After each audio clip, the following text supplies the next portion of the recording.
மெயினா வந்து நான் இங்க கத்துக்கிட்டது வந்து எத்திக்ஸ் சார். ஸோ நம்ம கவர்மெண்ட் எக்ஸாம்க்கு எல்லாருமே படிக்கிறோம். ஸோ ரொம்ப ராத்திரி பகலா கஷ்டப்பட்டு படிக்கிறோம். ஸோ ஒன்ஸ் கவர்மெண்ட் எக்ஸாமுக்கு போன உடனே வந்து நம்ம எதுக்காக அந்த வேலைக்கு வந்தோன்றதே மறந்துர்றோம். நம்ம கவர்மெண்ட் வேலை கிடைச்சிருச்சு.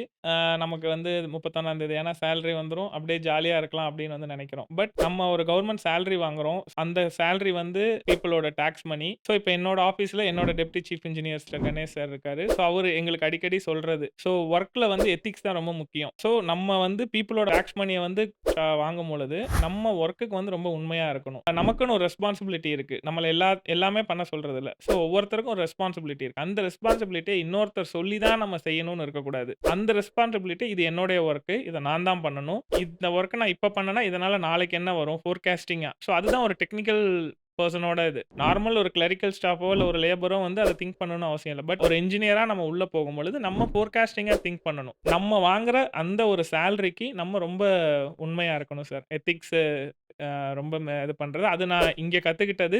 இத வந்து ஆஸ்பிரன்ட் ஸ்டேஜ்லயே வந்து அவங்க பண்ணிட்டாங்க அப்டின்னா, நாளைக்கு நம்ம கவர்மெண்ட் வேலை கிடைச்சாலும், அது ஏதோ ஒரு வேலைன்னு இல்லாம, கவர்மெண்ட் வேலை கிடைச்சிருச்சுன்னு நம்ம ஏனோ தானோன்னு இல்லாம, அந்த வேலைக்கு, அந்த வாங்குற சேலரிக்கு அவங்க உண்மையா இருக்கணுன்றது என்னுடைய நான் கத்துக்கிட்டது. அது எல்லாரும் ஃபாலோ பண்ணா, நம்ம நேஷன் எங்கேயோ போயிரும்னு நெனைக்கிறேன்.